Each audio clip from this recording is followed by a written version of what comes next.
Hi అండి అందరికీ. ఇంట్లోనే ఎంతో సింపుల్గా, ఎంతో టేస్టీగా రెస్టారెంట్ స్మెల్తో చేసే టమోటో పులావ్ ఎలా చేయాలో ఈరోజు తెలుసుకుందాం. ఈ టమోటో పులావు స్పెషల్ అకేషన్స్కి, పిల్లల లంచ్ బాక్స్కి ది బెస్ట్ రెసిపీ అని అయితే చెప్పుకోవచ్చు. ఇంట్లోనే ఉండే ఇంగ్రీడియంట్స్తో ఎలా చేసుకోవాలో తెలుసుకుందాం.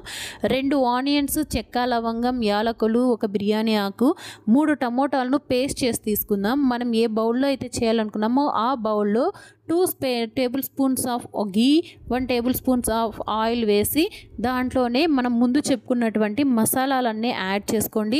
మసాలాలు కొంచెం వేడెక్కిన తర్వాత దాంట్లోనే ఆనియన్ అయితే వేయండి. ఆనియన్ని రెడ్గా కావాల్సిన అవసరం లేదు. ఇందులోనే టమోటాను వేయండి, టమోటా పేస్ట్ని. టమోటా పేస్ట్లో నుంచి స్మెల్, పచ్చివాసన అనేది పోయినంత వరకు ఫ్రై చేసుకోవాలి.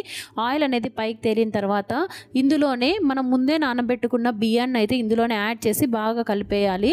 కలిపేసిన తర్వాత ఒక గ్లాస్ బియ్యానికి 2 గ్లాసుల వాటర్ని అయితే యాడ్ చేసుకోవాలి. యాడ్ చేసుకున్న తర్వాత ఇందులోనే కారం పొడి, ధనియా పొడి, కొత్తిమీర, కరివేపాకు, అల్లం వెల్లుల్లి పేస్ట్ ఇవన్నీ యాడ్ చేసిన తర్వాత సాల్ట్ కొద్దిగా వేసుకోండి. సాల్ట్ మీ టేస్ట్కి సరిపోయినంత వేసుకోండి. వేసుకున్న తర్వాత వీటినన్నిటిని ఒకసారి బాగా కలిపేయాలి.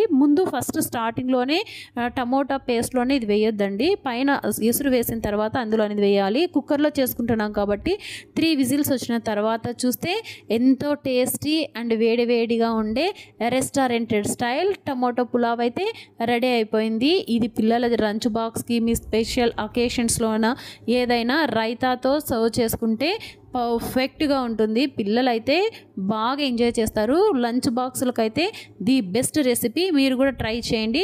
Thank you for watching.